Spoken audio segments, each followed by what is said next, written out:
The thing about silence at 60 below is that it has weight. I want you to understand that before I tell you anything else, because everything that happened out there happened inside that silence, and if you don't feel the weight of it, none of the rest will make sense. On the night of the fourth storm, the one that was never written down, the one that doesn't exist in any log I ever signed, I stood at the observation window of a station that does not appear on any public map, and I watched something move through a whiteout that should have made movement impossible. It was tall. It was patient. And when it stopped, the snow stopped with it, mid-air, every flake suspended like the whole world had been told to hold its breath. Then the radio in my hand, the one tuned to a frequency that had been dead for 2 days, spoke in my own voice. It said, "Don't log this one." And I understood in that moment, with a clarity that has never left me, that I had said those words before. Many times. And that I would say them again. And that I would never, ever remember doing it. This is the part nobody tells you about working out there. You don't lose your mind all at once. You lose it the way the station logged the weather. Selectively. On purpose. One missing entry at a time. Let me start at the beginning. While I still trust myself to know where the beginning is. The job posting was 3 sentences long. I remember being struck by that, because everything else about the application process was exhaustive: medical history, psychological screening, a background check that took 11 weeks, and asked about relatives I'd forgotten I had. But the posting itself was almost nothing. Atmospheric monitoring technician. Remote northern installation.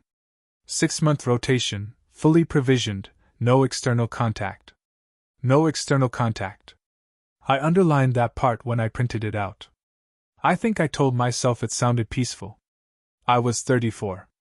I'd spent 6 years doing climate data work for a university that ran out of grant money, and then a year doing nothing at all, watching my savings drain in a city apartment where the upstairs neighbor played the same 4 songs every night.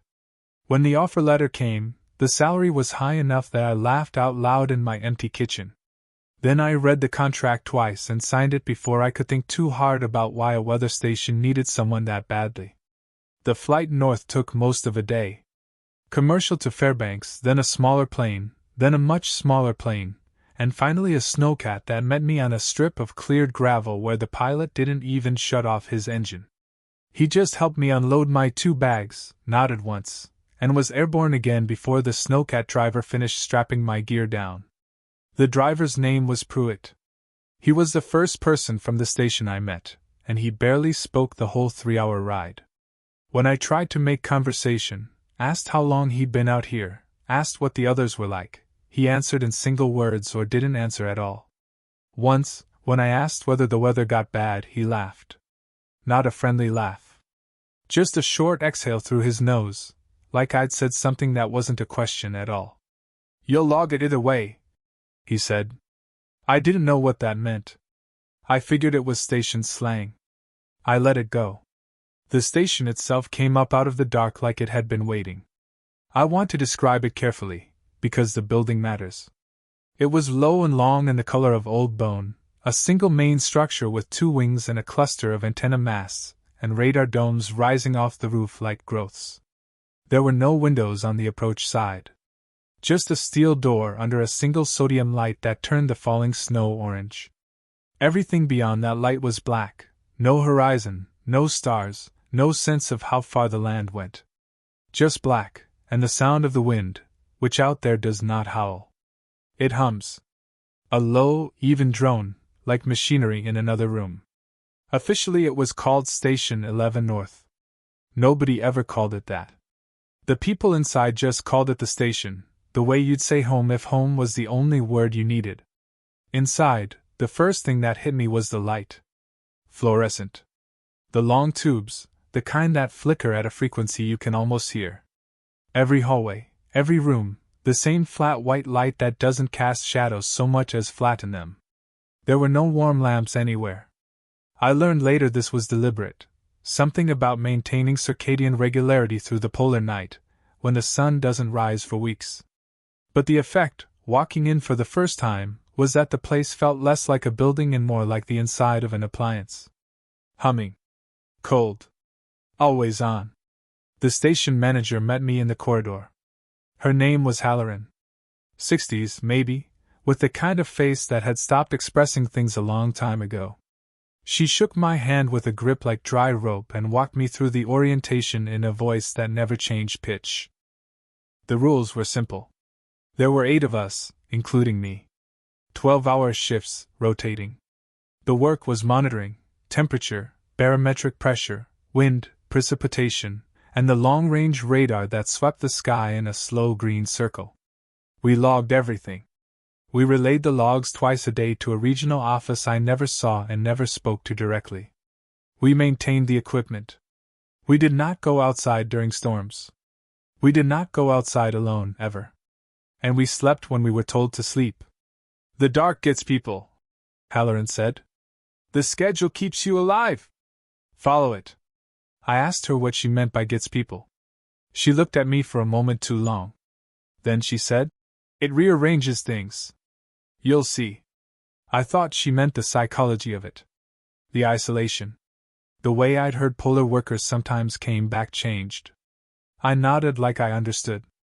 I didn't understand anything yet. My quarters were a room barely larger than the bed in it. A metal desk. A locker. A single vent that breathed warm air with a faint smell of dust and something chemical underneath. There was a small framed photo on the desk when I arrived. A lake, summer, a dock. I assumed it had been left by the previous occupant. I put it in a drawer the first night because looking at green made the cold feel worse. I didn't sleep much that first night. The hum of the wind and the hum of the lights blended into one continuous tone, and I lay there listening to it, trying to find the place where one ended and the other began. I never found it. I'm not sure there was one. The work, when it started, was exactly as described. I'd sit in the control room, a long, dim space, the one place in the station where the lights were kept low so we could read the screens, and I'd watch the instruments. Temperature readouts in green. Barometric pressure in amber. The radar, sweeping its slow circle, painting the occasional return in soft phosphor green that faded as the beam moved on. Every 15 minutes I'd record the readings in the log. Every hour I'd do a more detailed entry. Twice a shift I'd walk the equipment, check the external sensors through the closed-circuit cameras, note any icing on the masts. It was repetitive in a way that should have been boring and wasn't. There was something about the attention it required, the steadiness, that emptied my mind in a way I came to like. Hours would pass. I'd surface from the rhythm of it, and realize my coffee had gone cold, and the shift was almost over. The others worked the same rhythm. I met them gradually, the way you do on rotating shifts, overlapping for a few minutes at handoff, passing in the corridor. There was Pruitt, who I'd already met.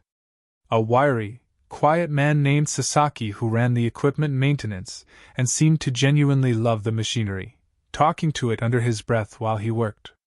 A woman named Briggs who'd been out there the longest, for rotations back to back, and who had a stillness about her that I mistook at first for calm. 2 others I rarely saw, on the opposite shift cycle, Vance and a younger man everyone just called Doc, though I never learned why. He wasn't a doctor. And there was Eun-ji. She did the relay work, the radio, and she was the only one who talked to me like a person those first weeks. She was maybe my age, sharp-eyed, with a habit of tapping her pen against her teeth when she was thinking. She'd been at the station for 2 rotations. When I asked her why she stayed, she said the money, and then she said something else, quietly, that I didn't catch, and when I asked her to repeat it she just shook her head and said, "You'll figure out the rhythm." Everyone kept saying that. The rhythm. I figured it out, mostly. The thing they didn't say, the thing I had to learn myself, was that the rhythm wasn't just the schedule. It was a set of behaviors so consistent across all of them that it felt less like habit and more like training. The way they all paused, briefly, at certain points in the storm reports. The way conversations would close like doors if I asked the wrong thing. The first time I noticed one of those doors close, it was over something small. I'd been on station maybe 2 weeks. Eun-ji and I were doing handoff, and I mentioned that the radar had picked up an unusual return during my shift, a dense, slow-moving system to the northwest that hadn't matched anything in the forecast models. I said it like it was interesting. A puzzle. The kind of thing a weather nerd gets excited about. Unji didn't react the way I expected. She looked at the screen, then at the log I'd been filling out, and she said, very evenly, "Did you give it a number?" I said I had. Storm systems got tracking numbers, sequential, that's how we filed them. I'd logged it as the 8th system since my arrival. She was quiet for a second. Then she took the pen out of my hand, gently, but she took it, and she drew a single line through the entry. Not crossing it out exactly. Just one clean line. "That one we don't number," she said. I asked her why. And there it was. The door closing. Her face went smooth, the way Halloran's had, and she said, "It's a regional thing. Some systems get handled separately. You'll get the routing on it." And then she changed the subject so completely, and so quickly that I half believed I'd imagined the strangeness of it.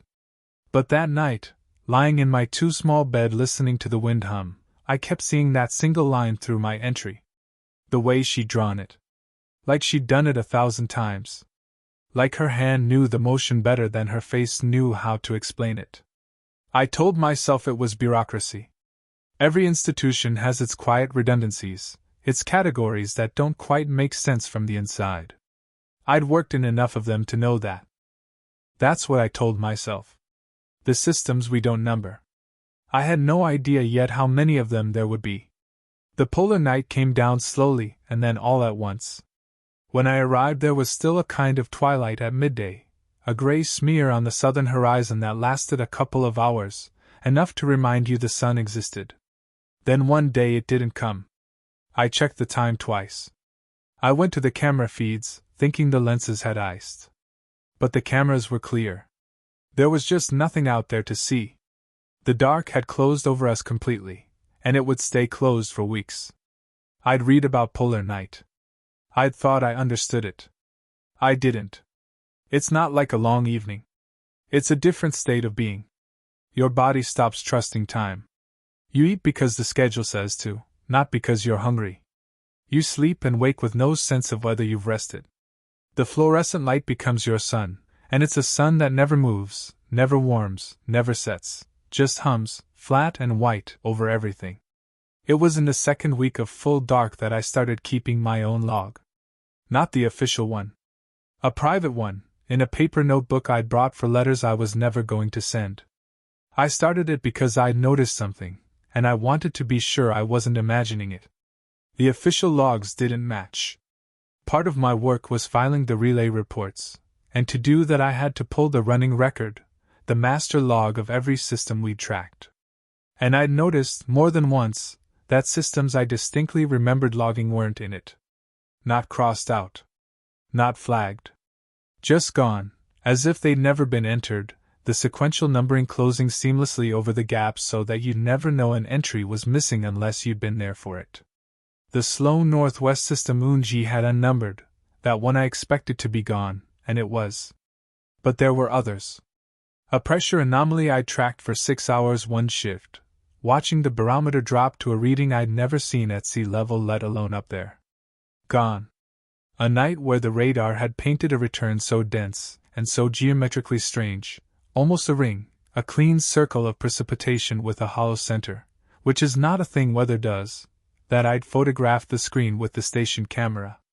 The log entry was gone.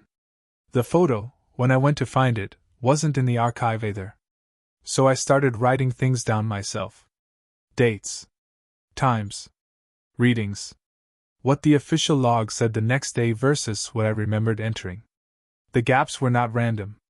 That was the thing that started to scare me, slowly, the way cold gets into you, not all at once, just a steady seep until you realize you've been shivering for an hour. The gaps followed a pattern. The systems that disappeared from the record all shared characteristics. They moved too slowly.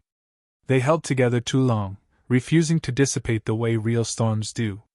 They came from the same quadrant of the sky, the deep northwest, where there was nothing, no ocean current, no mountain range, no reason for weather to organize itself the way it did out there. And they were never given names. never numbered.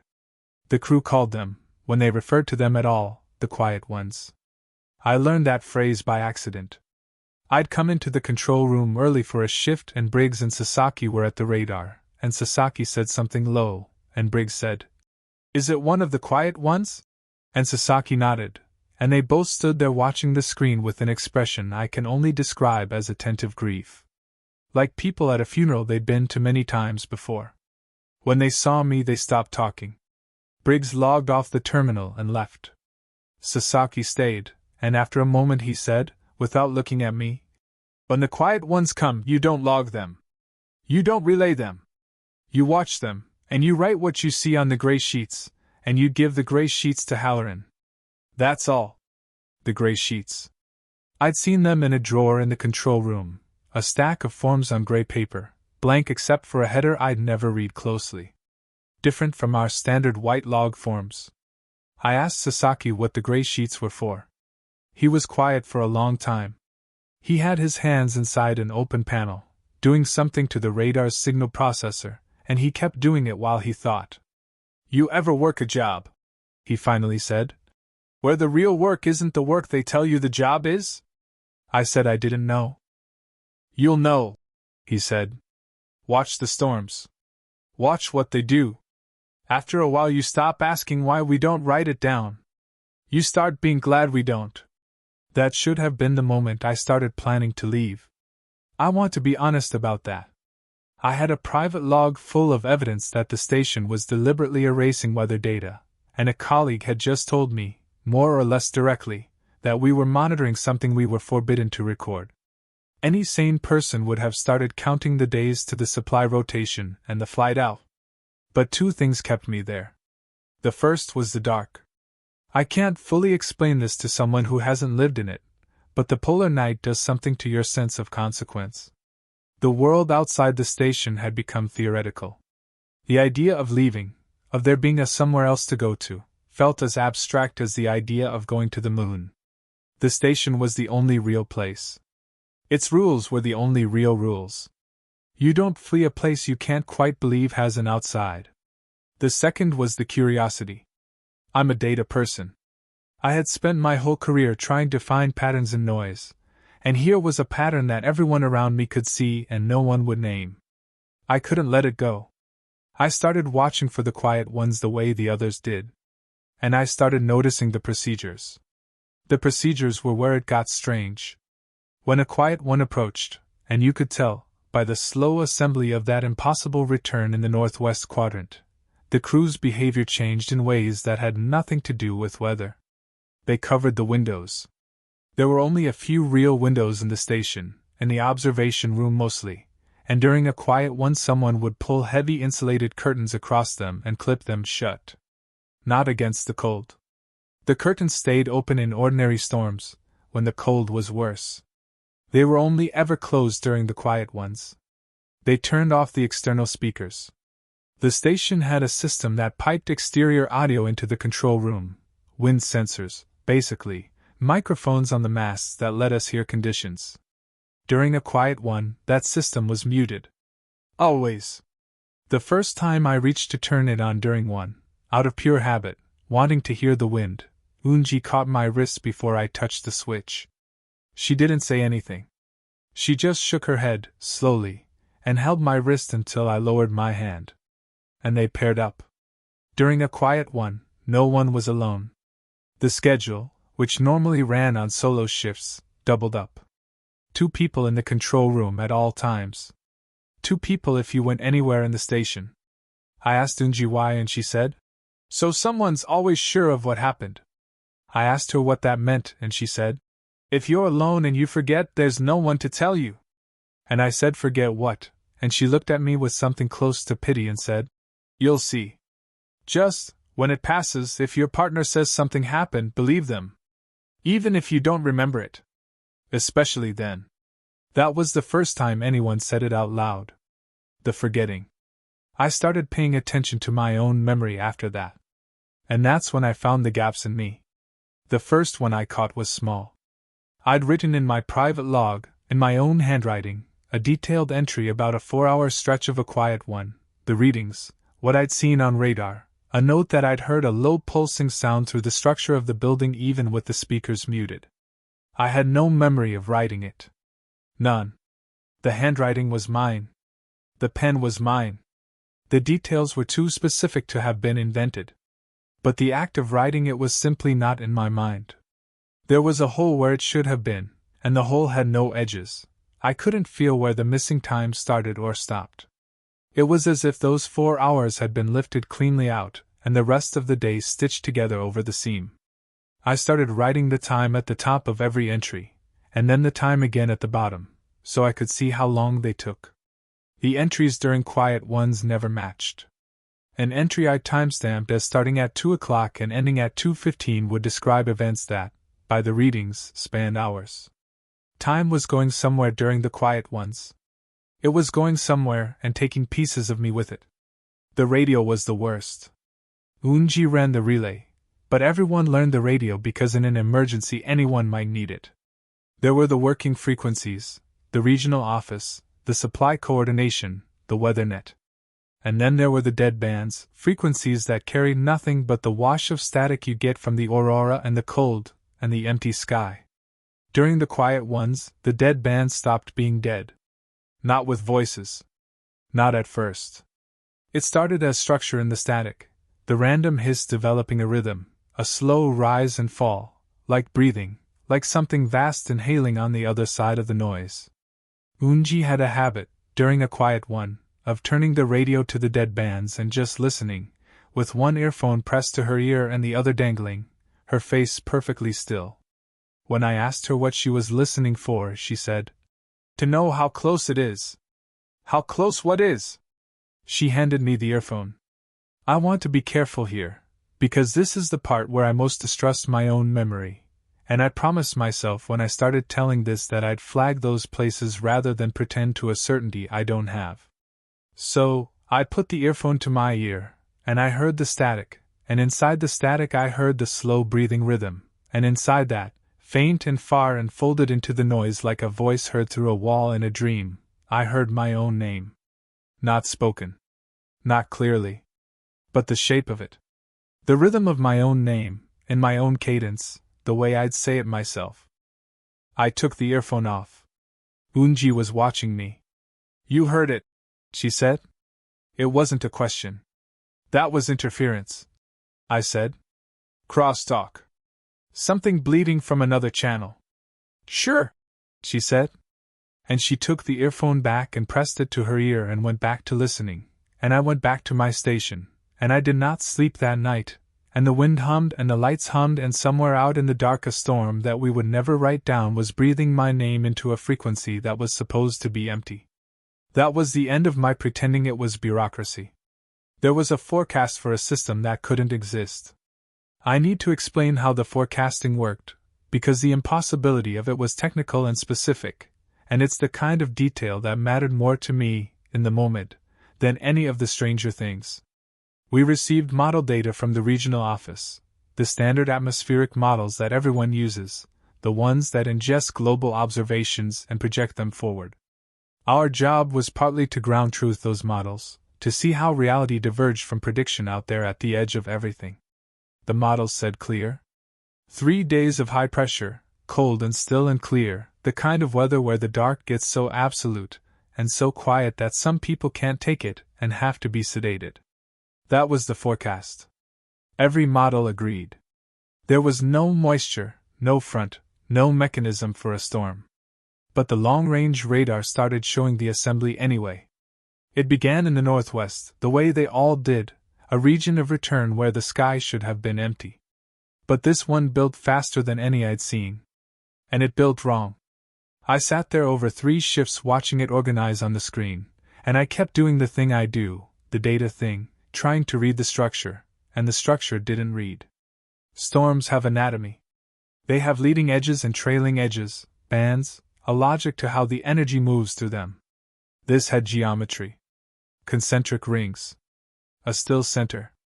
It rotated, but not the way a cyclone rotates, slower at the edges and faster at the heart, which is backward, which is impossible, which I checked 4 times because I couldn't believe the instrument. I went to find Halloran. She was in her office, the only room in the station with a door that locked, and she opened it before I knocked, like she'd been waiting. She looked at the printout I was holding. I'd printed the radar composite, and her face did something I hadn't seen it do before. It got tired. Not surprised. Tired in a deep way, the way you get tired of a thing that keeps coming back. "Sit down," she said. I sat. She didn't. "This is a large one," she said, looking at the printout. "We get a large one every few rotations. The crew knows what to do. You don't yet, so I'll tell you, and I need you to listen to me and not ask the questions you're going to want to ask, because I don't have answers to most of them and the ones I have won't help you." I said okay. My mouth was dry. "When it arrives," she said, "we go to closed station. Windows covered, exterior audio off, interior lights stay on at all times, all of them, even when you sleep, especially when you sleep. We pair up and we don't unpair for any reason. You do not go into the East Wing. You watch the instruments, and you record what you observe on the gray sheets, and you do not relay anything to the regional office until I tell you the system has passed. Do you understand the procedure?" I said I understood the procedure. Then I asked the question anyway, because I had to. "What is it?" She was quiet for a moment. "It's weather," she said. "That's what we write down. It's weather." And the way she said it, flat, rehearsed, a thing she decided to believe because the alternative was unlivable, told me more than any explanation could have. Then she said, "There are records if you really need them. In the East Wing. I'm telling you not to look for them. I'm also telling you I know you will, because I did, and everyone here did, and the only difference between us is that I'm telling you the cost up front." She set the printout down on her desk. "What you read you can't unread. And it doesn't help. It just means you understand exactly what you can't do anything about. That's not knowledge. That's just weight." I went to the East Wing that night. I'm not proud of it. She told me not to, and she told me why not to, and I went anyway, and I think I understand now that she'd known I would. That telling me was itself part of the procedure, a way of making sure that when I broke in a controlled and predictable way, the way they'd all broken, so that I'd end up exactly where they'd ended up. Knowing. Quiet. Useful. The East Wing was unheated. My breath fogged.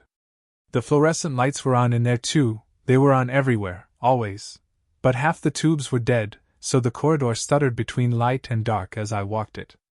At the end was a room with a filing system, old metal cabinets, and the gray sheets. Decades of them. Going back further than the station should have existed, if the station was what it claimed to be. I read them by the stuttering light, standing up, my hands shaking from the cold and then from something that wasn't the cold. I'm not going to tell you everything they said, partly because I don't fully remember and partly because Halloran was right, and putting it into the kind of words that would land cleanly for you would be doing a thing to you that was done to me, and I won't. But I'll tell you the shape of it.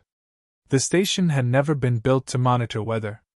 It had been built to monitor one thing, and the weather monitoring was the cover, the legitimate, fundable, explicable activity that justified the antennas and the radar and the isolation and the people. The quiet ones weren't storms. They were the visible weather effect of something passing. Something that moved through the deep northwest on a slow cycle, and that disturbed the air and the pressure and the radio bands the way a large body underwater disturbs the surface, so that what we saw on radar wasn't the thing, but the wake of the thing. The gray sheets were observations of the wake. Going back decades. And the observations changed over the years in a way that I sat there in the cold and traced and understood, all at once, like falling. The cycles were getting closer together. The wakes were getting larger. And the notes in the margins, in dozens of different hands, kept circling the same impossible fact, the one that had broken every person who'd ever sat where I was sitting. Whatever it was, it knew the station was watching it. And it had started watching back. I read a margin note, in handwriting I didn't recognize, that said, "It uses the radio to learn our voices. Do not answer when it calls. It only knows the names of the ones who answered." And I thought about the dead band. and my name in the static. And Unji listening with the earphone, her face still, to know how close it is. And I understood that the procedures weren't about the storm. They were about not being noticed by what made the storm. The covered windows, so it couldn't see in. The muted speakers, so we couldn't hear it call and answer without meaning to. The pairing, so that if it took a piece of you, a memory, a span of time, a willingness, there'd be someone beside you to notice you were lighter than before. The lights left on while you slept, so that even in sleep there'd be no dark for it to fill. I put the gray sheets back. I closed the cabinet. I walked back through the stuttering corridor with my own footsteps too loud in my ears, and when I reached the heated part of the station I stood in the hum and the flat white light and I shook for a long time, and Briggs found me there. She didn't ask what I'd been doing. She knew. She just looked at me with that stillness I'd once mistaken for calm and that I now understood was the opposite of calm, was a person holding themselves so rigidly still that the cracks didn't show. "Now you know," she said. I asked her how she did it. How any of them did it. How you got up every shift and watched the thing in the static and went home and slept with the lights on and did it again. She thought about it. Then she said the truest and most terrible thing anyone said to me out there. "You don't get to leave knowing," she said. "That's the trade. You can leave, the flights are real, the rotation's real, you can go back to wherever and never come north again. But you don't get to take the knowing with you. It keeps that. It's the price of the wake. You'll go home and you'll remember a weather station and the dark and that it was hard. And the rest of it, this, right now, you and me standing here, it'll take that back when you go. That's why we write the gray sheets. Not for the regional office. There's no regional office for the gray sheets. We write them so that something remembers, even if it can't be us." I didn't believe her. I believe her now. The big one arrived 2 days later. We went to close station the way you'd batten down for a hurricane, except slower, and quieter, and with that funereal attentiveness I'd seen in Briggs and Sasaki at the radar weeks before. I understood it now. They weren't preparing for danger. They were preparing for an encounter with something that danger was too small a word for. The windows went dark behind their insulated curtains. The exterior audio went silent. Every light in the station came on and stayed on, and the building, which had always hummed, seemed to hum louder, as if it were bracing too. We paired off. I was paired with Unji, which I was grateful for, and ashamed to be grateful for, because being grateful meant accepting that I needed someone to remember me by. The system came down out of the northwest, and on the radar it was the largest I'd ever seen, those concentric rings filling the entire scope, the still center wide as a city, rotating backward, the heart faster than the edge.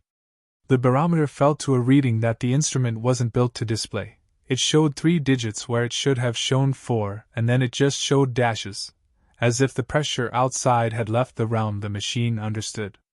And then the storm arrived, and the things I have to tell you about the storm are the things I am least sure of, because the storm was inside the missing time, and the missing time is a country I have only ever seen in fragments, like a film with most of the frames cut out. I remember the sound stopping. Not the speakers, those were already muted. The sound of everything. The hum of the wind, which we couldn't hear anyway but which I realized now I'd always felt in my body, a vibration in the floor, in my teeth, it stopped. The hum of the lights stopped, though the lights stayed on. The hum of my own blood in my ears, the sound you never notice until it's gone, gone. The station fell into a silence so total and so wrong that I understood, in my body before my mind, that silence that complete is not the absence of sound. It is the presence of something that eats sound. Something that had arrived and was standing in the place where sound used to be. I remember Unji's hand on my arm. Her grip very tight. Her lips moving. I couldn't hear her. There was nothing to hear with. But I read her lips, and what she was saying, over and over, was, "Don't answer. Don't answer. Don't answer." The radio was on the dead band. I don't remember turning it there. The needle was in the silent zone where there should have been static, and there wasn't even static now, just that eating silence. And then, into the silence, the only sound in the whole frozen world, a voice came out of the radio. It was my voice.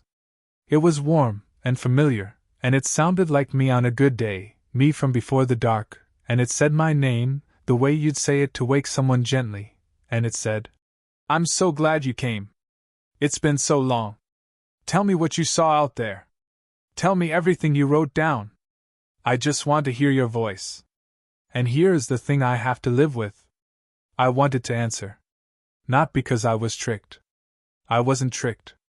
I knew exactly what it was. I'd read the gray sheets.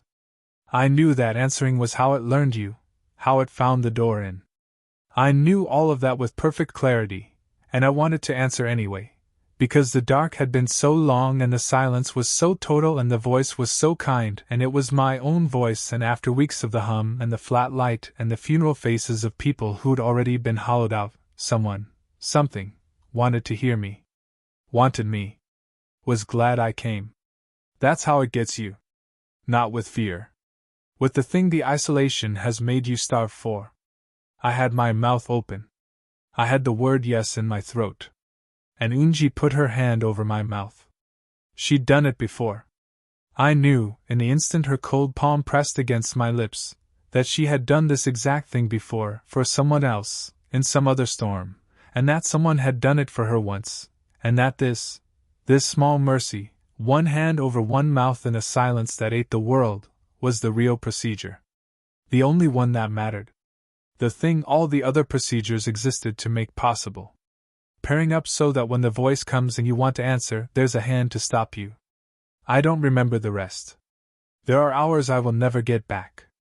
I have my private log, and in it, in my own handwriting, are entries from that night that I have no memory of writing, descriptions of things I apparently saw when, at some point, the curtain over the observation window came loose, or was pulled loose, and I looked out into the whiteout that shouldn't have been possible in air with no moisture in it, and I saw.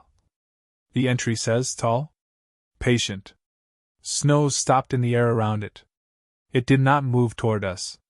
It was already as close as it needed to be. It has always been this close. I don't remember writing that. But I remember the snow stopped in the air. That image is in me, lodged like a splinter, and no part of the missing time took it back. The flakes hanging motionless. The world holding its breath. And the shape in the middle of the held breath, tall and patient, that I will not describe further because I can't, because describing requires edges and the thing had no edges. It had the same edgelessness as the holes in my memory, as if it and the forgetting were made of the same material. The storm passed sometime in the night, or in what we called night. The sound came back first, the hum returning so gradually that I noticed it only when I realized I could hear Unji breathing again. Then the barometer climbed back into the range of real numbers. Then the radar scope cleared, the concentric rings dissolving from the outside in, the still center the last to go, until there was nothing in the northwest quadrant but the empty sky that the models had promised all along. I looked at Unji. She'd taken her hand from my mouth at some point I didn't remember. Her face was wet. She wasn't crying, her expression was perfectly still, but her face was wet, and I understood that whatever I'd been through, she'd been through it beside me, awake, holding on, for all the hours I'd lost. Did I answer? I asked her. It was the only thing I needed to know. She looked at me for a long moment. No, she said. I held on. You didn't answer. And then she said quieter, this time. We filled out the gray sheets. That was the procedure after a quiet one. You wrote down what you'd observed, what you remembered, what you'd found in your own logs that you didn't remember writing. You compared notes with your partner to fill the holes. Unji told me things I'd done that night that I have only her word for, and I wrote them on the gray sheet in handwriting that shook, and I gave the gray sheet to Halloran, who took the whole stack of them from all of us and carried them into the East Wing and put them in the cabinet with the decades of others. There was no relay to the regional office. There never had been, for the quiet ones. The regional office got the white sheets, the clean, explicable, model-confirming record of a high-pressure system that passed exactly as forecast. Clear. Cold. Still. That's what exists, in any database you could ever access, for the night the big one came. 3 days of nothing. The instruments themselves, when I checked the digital archive, had been quietly scrubbed, the impossible barometer reading gone, the radar composite gone, the gap in the data smoothed over by interpolation so seamless that an analyst 1,000 miles away would see only a slightly noisy sensor on an otherwise unremarkable night. The censoring wasn't a cover-up in the way I'd first imagined, some agency hiding a secret. It was simpler and worse than that. The records disappeared because the thing in the wake didn't want to be recorded, and recording it, numbering it, naming it, fixing it in data, was a kind of answering.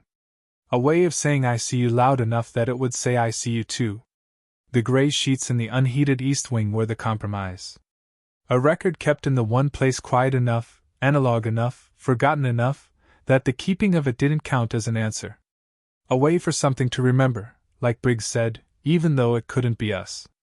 I finished my rotation. I want you to understand how ordinary the end was. There was no escape, no final confrontation, no moment of resolution. The dark eventually broke, the gray smear returned to the southern horizon, then the first real sliver of sun, and the world began, slowly, to seem like it had an outside again. The supply plane came on schedule. I packed my 2 bags. I put the framed photo of the summer lake back on the desk where I'd found it, because I understood now that it had belonged to whoever was here before me, and that they'd left it for whoever came after, the way you'd leave a light on, and that someday someone would put it in a drawer because green made the cold worse, and then take it back out on their last day for the same reason I was. Pruitt drove me to the airstrip in the Snowcat. He was as quiet as he'd been on the way in. But this time, when we reached the strip and he helped me unload, he stopped, with his hand on my bag, and he looked at me, and he said the thing he'd said when I arrived, except now I understood it. "You logged it either way," he said. And he was right. It hadn't mattered whether I believed, whether I asked the right questions, whether I went to the East Wing or stayed away. The station had used me to watch the thing the way it used everyone, and I'd watched it, and I'd written what I saw on the gray sheets, and the gray sheets were in the cabinet now with all the others, and that was the entirety of what my 6 months had been for. The flights were real, like Briggs promised. I went home. And here is where I have to be most honest with you, and where being honest is hardest, because I don't know which parts of what I've told you are true. I have the private log. I've read it many times since I came back. It's in my handwriting, and it describes everything I've told you, the quiet ones, the gray sheets, the missing time, the voice on the dead band, Unji's hand over my mouth. But the memories the log describes are not all in me anymore. Some of them are. The silence that ate sound, that's in me. The snow stopped in the air, that's in me. But others I only know because I wrote them down, and when I read them I feel the particular vertigo of reading a stranger's account of my own life. Briggs told me the truth. I didn't get to keep the knowing. It kept the knowing. I came home with a log full of evidence for things I can no longer quite remember experiencing, and the gap between the log and my memory gets a little wider every year, the way a wake spreads and flattens behind a thing that has already passed. I've tried to find the station since. Station 11 North. It isn't on any map. The company that hired me has a name I wrote in my log, and that returns nothing when I search it. The salary was real, the money was in my account, I lived on it for a long time, but the routing, the account it came from, traces to nothing. I have a notebook full of careful data, and not one piece of it can be confirmed by anything in the world I live in now. So I'll tell you what I think happened, and you can decide what to do with it, the way I've had to decide. I think there are things that move through the empty places of the world on slow cycles, in the dark, behind the weather. I think we know about them the way the station knew, partially, second-hand, through the wake and never the thing. I think someone, somewhere, decided the watching had to continue, and that the watchers had to be ordinary people who could be sent home and emptied out, because anyone who kept the knowing would not survive it. And I think the cycles are getting closer together, because that's what every margin note in every decade of gray sheets said, and I don't think the station was wrong about anything else. I sleep with the lights on now. I've told my doctor it's a sleep thing, a holdover from the polar night, and she prescribed something for it, and I take it, and it doesn't help. It isn't a sleep thing. It's that sometimes, on the worst nights, the radio in the kitchen, an old analog one I keep tuned, I tell myself, to nothing, develops a structure in its static. A slow rise and fall. Like breathing. Like something vast inhaling on the other side of the noise. And once, only once, late, when I was very tired and the apartment was very dark except for the radio's little dial light, I heard, folded into the static, faint and far and in a voice that was warm and familiar and exactly my own. My name. The way you'd say it to wake someone gently. I didn't answer. I want you to know that. Whatever this is, whatever I've told you, whatever I do and don't remember, that one thing I'm sure of, because there was no Unji this time, no hand over my mouth, just me alone in the dark with the dial light and the breathing static and my own name spoken with such terrible kindness. I didn't answer. This time.